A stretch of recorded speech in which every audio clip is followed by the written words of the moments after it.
You're listening to the Not So Black and White Real Estate Podcast with your hosts, Sir Colin Campbell and Gary A. McGowan. Good day, good day, good day. It's your host, Sir Colin Campbell, here with Gary A. McGowan, and you're tuned into the Not So Black and White Real Estate Podcast. We're on site right now at Keller Williams Family Reunion event, one of the largest real estate events in the world. Yes, and we have one of the leaders here at Keller Williams, the man, the myth, the legend. This is someone who is a trailblazer in our industry.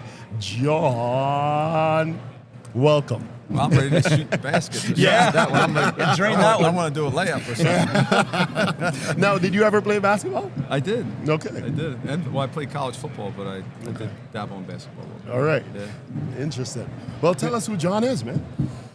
I'm a Father, a husband. Of four, a husband. I'm a, I guess I'm a disciplined man. I was a state trooper for 17 years, and I think, maybe from my dad and me, I just a very disciplined human being. But I'm I think you and I talked earlier. So, I'm a leader. I think if with my kids, with my work, even when I was a state trooper, I think like one thing that was always encrusted in me or kind of inside my soul was like leadership. Mm-hmm. I think I would have came out with like a little thing when I was a little kid or something, about leadership. So, but yeah, I mean, I'm a jack of all trades, I guess you would call me. Now, as a husband, as a father, as a business owner, a leader in the industry, you've really worked on yourself over the last years, I should say, and you've learned a lot of lessons on leadership. So why don't we talk about leadership? Yeah, what is leadership to you? Well, it's putting other people first. What's John Maxwell's book, 5 Levels of Leadership? It's probably Influence. one of my favorite books ever. Yeah. And a lot of people say they're a leader, and I'll say something like, "Well, who'd you make better?" Because growth is one thing. Like I actually should have said this. I'm a fanatic about growth. However, like if you're a team leader or you're a recruiter on a team or whatever, that's great. I'll say, have you made another recruiter like you? Mm-hmm. Have you been able to duplicate you? Maybe even someone better. So when I think about leadership, I think it's about making other people around you better, and that could be an admin, mm-hmm. right? That could be someone to replace you. You could actually even say it's your children. Like if my kids are getting worse, but if they're good citizens, they're doing the right thing, they're polite when they see people, all that stuff. So to me, leadership is just making people around you better. That is so simple. Let me jump in there. It's interesting you mentioned children. Some of us, and perhaps yourself too, we got to sit on Gary's mastermind a couple of days ago, the CEO leadership, and my daughter back home in Toronto was asking me, "Hey, what'd you do today?" And we're catching up, and we were in this leadership session, and she responded with what she thought was a funny comment or question. Yet I'm like, this is such a deep question on so many levels. And all she asked was, "Are you a better leader?" And it made me kind of go internal. Yeah, what did I learn today? Who did I help lead today? Or who do I pour into today? Where we kind of come to events like this and we just absorb and maybe just tick off the box. Yep, got to that session. But it's important to consume and internalize the stuff we're learning here, right? Oh, yeah. Yeah, I mean, you said it right. I think, you could just, influence is part of leadership too. But I think, are people around you getting better? You know what I mean? And if they're not, then I got to check myself. Yeah. And that goes with my family sometimes. I'm like, am I doing my part? Am I being who I need to be? Am I showing up the way I need to show up? Yeah. You know what I mean? Yeah. So what are you doing to constantly work on yourself as a leader? Because we've heard leadership is not a destination, it's a journey. So what are you doing? Because my image of you in my own head is David Goggins of real estate. You were the David Goggins. All right. I mean, I think I look a little better than him. And actually, I tell people like, don't let it fool you. When I take it, this looks all right inside. You know what I mean? I like it. I like it. So, how are you constantly pouring into yourself and stretching yourself to be a better leader? That's a good question. I'll tell you. and I'm not embarrassed of it. I didn't start getting learning based really, and not the cliche is to say Keller Williams. I would say 2 years after I came to Keller Williams, meaning because I was still a state trooper, dual career, and all that stuff, and I kind of was busy doing everything. Right, I was a OP, mega agent, dad. I was flipping houses. I was doing all kinds of stuff, and I didn't get learning based. But then I started saying to myself, like, I was surrounded with better people. I was like, man, what are they doing? Like, why are they so like sharing ideas and quotes and energy around things? And I was like, I felt like I wasn't like, I don't want to say worthy, but I was like, I need to like get myself better. So I think I started like getting into like John Maxwell. I started reading books, whether it be business books, leadership books like Saban's and all that, like some of the big college coaches, and then I got addicted to it. Like it's almost like going to the casinos and you hit once and you want to go back and gamble. I think the same thing for me when I started to get exposed to other leaders, whether it be John Wooden, John Maxwell, Gary Keller, that's what started to get me really excited about it. And I was like, man, I'm getting better, and I'm getting up earlier, and I'm doing things I've never done before. So I would say I think I just poured into John Clidy. What's the old saying? You got to put the oxygen mask on first before you help others. Yes. So I think I had to help me be better before I help other people be better. So once I got better, then the rest is history. Now I'm division leader and leading other leaders across the country, and I don't think it would have been possible if I didn't pour into John Clidy first. Dude, that's really so important you said that. I'm glad that you did say that, because I find, and perhaps you see it firsthand, because you're leading leaders and you're training leaders. Do you find people often tend to skip that step of putting that oxygen mask on themselves first? Oh, listen, you see it in agents. Yeah. Listen, I have agents that do $70, $80 million in business, and they're broke. Yeah. They're not practicing what they preach. Right. To me, part of being if we're going to stand up here and say I'm a leader or I'm a whatever, do you have a budget? Do you know your numbers? Are you, you say you get up early. Are you truly getting up early? Are you working out? Are you living a good life? Are you faithful to your wife? Are you, all that stuff? Are you getting rest? Like all that stuff matters to me. Like even being here, like everybody else is going out. I want to go to bed because I want to get up early so I can do my routine. Yeah. Being in California, listen, I'm away from my family. It's not fun to me. I like being here, but not that much. You know what I mean? We got you. We got you. So if I'm here, I'm going to get every single thing I can get out of this thing while I'm here. For me, to be better. Yes. Yeah, I gotcha. And let's talk about the leadership and what you're pouring back into others. And you've just recently authored a book. Tell us about that.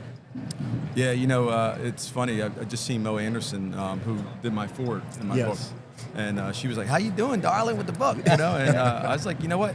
It's doing great because our KW family really has embraced it, and they've seen it be a vehicle that you can go to a recruit or whoever or internally and say, "Hey, you struggling dual career? Like here's a guy who left it all because he's seen another path, and it didn't have to be that path." Because I like the state police. I fell out of love with it, and I fell in love with real estate. So it's really just my journey and how long it really took me, even though financially I could have left, but I wasn't ready to leave mentally. And it talks about that journey. And if I had that book, if someone gave me my book, Interesting. Yeah. I probably would have left at 10 years. Interesting. But I'm proud of it because now, so many people come up to me and says, "I've read your book and I left." And I tell people, like, don't leave your job just for the sake of leaving it. I left for a reason. I wasn't happy anymore. I didn't need it financially. And I knew that I was minus 40 to 45 hours a week. And I said to myself, what could I do in 40 to 45 hours a week? If I'm making, $500,000 now as a side gig, what the heck would I do if I got 45 hours back? Yes. And really, it's the truth, because I don't know if I maybe 20x that, over the last, really, this has sped up the last 4 or 5 years, because I got smart about investing, my taxes, and like every aspect of my life, I got smarter. I think I became a better dad, I became a better husband. So I think the book really tells that journey. And I told Mo, the most proudest thing I am about leaving six figures is that I've gotten like a housewife or a mom came up to me and said, "Hey, I want to leave my husband, but I can't." You know, he was, you know, he's abusive or whatever. And your book has showed me there is a plan that I can at least start to make that plan into action through your book. So I was like, you know what?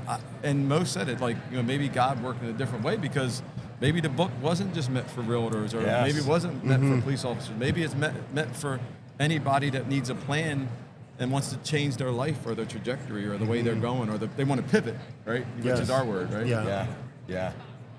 I love that. It's so funny. We think we're putting together a project or a plan or something, and we sometimes get tunnel vision to what that is, and that ripple effect, as you just explained, on how that ripples and affects so many other people. Talk to us a little bit about why that's so important. You don't have to be the leader of your whole organization. You can be first, brand new agent and create a ripple effect. Talk to us why that's so important to have that positive outlook, or to look to change lives like that. You know, the guy who sponsored me was an ALC member that sponsored me, and every time I see him, he like he's like, thank you. Like, he's so, because he never thought that this dual career cop was going to be, you know, a regional director, a division leader, or anything. So it's like, you know, like, to me, like, it changed his life. And now because of me, he's gotten so purposeful around profit share that he's been doing so many great things in the market center. He's been leading, he's been doing all this incredible stuff. And I'm like, wow, like, you know, like, it is like Gary said earlier, like the dominoes, if you remember in one of the sessions. You know, it is like, you know, and look at all the people I've recruited. You know, I tell all the big profit share owners in my region, they've been 20 years. I'm like 11 years, and I'm catching up to you. Like, I'm getting close to you, because all I've been doing is telling my story, which has been really motivating and getting people excited about Keller Williams, and not Keller Williams, that they can do exactly what I did, or with either one of you've done, and they can create their own legacy here at Keller Williams, which is just amazing for me. Fabulous. So now you're a leader of leaders, and that is big in the Keller Williams world. What is a question that you're constantly asking of yourself and of the people that you lead? You know, I heard it, I don't know, I think it was in the CEO Summit. Maybe it was the guy that was at the CEO Summit on Friday, I forgot his name, but am I present? Am I where my feet are? Oh, I wrote that. So I would say to everybody, you know, are you present? And that's at home, that's in your business place, because, again, I told you earlier, I have 8 million jobs with Keller Williams. But when I'm a division leader, I need to plant my feet as a DL. When I'm an RD, I need to plant my feet as an RD. When I'm with my mega team, I need to plant my feet there. When I'm at my market center, I need to plant my feet there. And I can't think about all the other things. I need to give them, I think Molly Fletcher said it actually, I need to give all my energy to that task at that point. And again, the biggest thing that most of us struggle with, and I know I need to give all the energy to my family when I go home. Yeah. At the dinner table, right? Because I don't know about you guys, when I go home sometimes, I just left a lot of stuff. And then I got to go shift to be a dad of 4 children and my wife, and just focus on them. And I'm like trying to, like, I'm like, all right, Amy, you're good. And there's no magic pill, because in my back of my mind, I'm like, all right, am I going to lose this agent? Do I need to call them right now and leave the dinner table? Like, you know, and it's hard to shut it off. Yeah. So that, I would say, if anybody, like, just be present, because to me, that person, we'll get them later. I'll call them tomorrow morning and won't change. Be present with your family. So I would just say be present. I think it was not Zig Ziglar. It was somebody else that says, you know, when you're at work, you're at work. When you're at the beach, be at the beach. Basically, you know, being present. But like you rightfully admitted, John, that's a struggle. It's a challenge, because when you walk through that door, you're still walking with all the challenges of the day. Mm-hmm. And now you have to show up as a dad, as a husband, with new energy. And the things that you've been working on for the last 8 hours have been energy drainers. How are you managing that? And how are you being able to, you know, be a better father and a better husband when you go home? You know, the first thing is I've learned is I need to hide my phone. Because even if I don't get on it, I'm thinking about it. So, and that goes for my family too, not just dad. They all need to hide their phone. I think they all need to put their phone away. And I think that's important that, you know, we have like a jail. They call it jail for the phone, or even out in the car. Yeah. But put it somewhere, you know, listen, a half an hour, 45 minutes, an hour, and I'll say it to I'm talking to myself, not just my family. Like, if I can't go a half an hour, 45 minutes without that thing, you know, like going off or the notification, then I got a problem. Right. So I think, to me, the advice is like any distractions need to be, you know, and you talk about 6-person perspective, right? You know, what do they call it?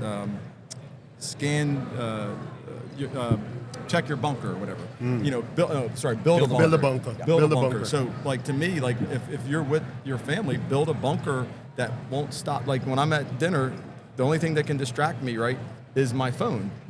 To be present. And then same thing, if I'm in a business meeting, what can distract me? Probably an email right before, or a phone. So why would I read an email right before a big meeting when I know that could take my whole mind out of what I'm about to go do? So I think you just got to be smart as a leader and as a business person. Like, don't set yourself up for failure, because we're all human. We can be distracted very easily. Well, I love it. We got to wrap this up, but here's what I'm taking away from this last 10, 15 minutes is, you know, lead when you're leading, be present where you need to be present the most, and that's where you currently are standing, right? And John, quickly, how do people get a hold of you? They want to reach out to you. You know what? What's it? Instagram and all that stuff. It's Leaving Six Figures, the number 6figures.com, or Leaving Six Figures on Instagram. You'll find me. Yeah. Check out the book. I think it's awesome. And, you know, I'll be around this family reunion too, trying to change more lives. So if you see me, say hi. Love it. I love it. Well, there you have it, my friends. That's John. That's Colin. I'm Gary. And we'll see everybody on the next episode. Bye for now. We hope you enjoyed this episode. Make sure to click the subscribe button so new episodes will automatically be downloaded to your device. Please help us reach more people by leaving a rating and a review on your podcast player of choice. Now go make it an amazing day for somebody.